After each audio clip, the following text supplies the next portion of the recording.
गेल्या वेळेस देखील उत्तर पश्चिम लोकसभेचा आढावा घेतला होता मी। आज दक्षिण मध्य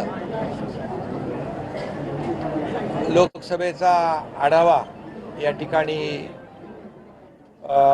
होईल आणि या लोकसभेमधील 6 विधानसभा निहाय आणि विधानसभा मुंबई महापालिकेचा वॉर्ड निहाय या ठिकाणी आढावा घेतला जाईल। यामध्ये कार्यकर्त्यांना देखील तिथली परिस्थिती काय आहे, तिथलं समीकरण काय आहे, तिथले पदाधिकारींच्या नेमणुका, गटप्रमुख बूथप्रमुखांच्या नेमणुका आणि या संदर्भामध्ये याद्यांच्या बाबतीमध्ये देखील मतदार याद्या या बाबतीमधील देखील जी काही माहिती आहे किंबहुना त्या विधानसभा निहाय मतदारसंघ किंबहुना एक मुंबई महापालिकेचा वॉर्ड निहाय तिथली परिस्थिती याचा आढावा या बैठकीमध्ये घेतला जाईल आणि कार्यकर्त्यांना मार्गदर्शन केलं जाईल। तसं निवडणुका शिवसेनेला काही नवीन नाही आहेत, अनेक निवडणुका लढवल्या आणि जिंकल्या देखील।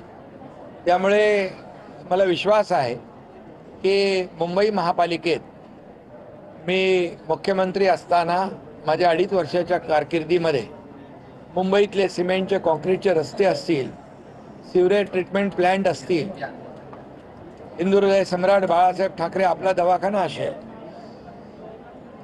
प्रत्येक वसाहतीमध्ये आपण सुरू केला। त्याचबरोबर मेट्रोची रखडलेली कामं असतील, कारशेडची कामं असतील, कोस्टलचं काम असेल, अटल सेतूचं काम असेल, हे जे काय मुंबई मुंबई शहरामध्ये महायुतीने केलेली कामं लोकांसमोर आहेत।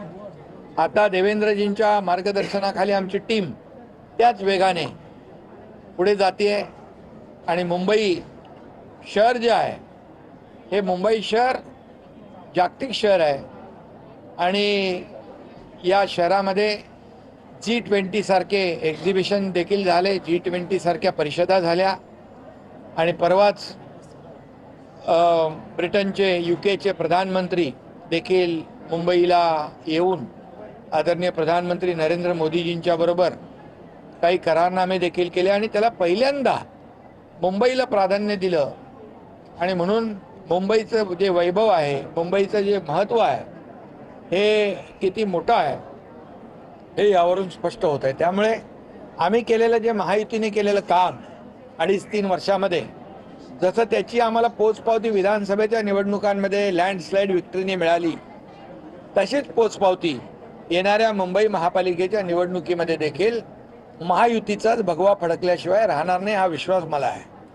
हे मी कामाच्या जोरावर या ठिकाणी केलेल्या विकासाच्या जोरावर बोलतो।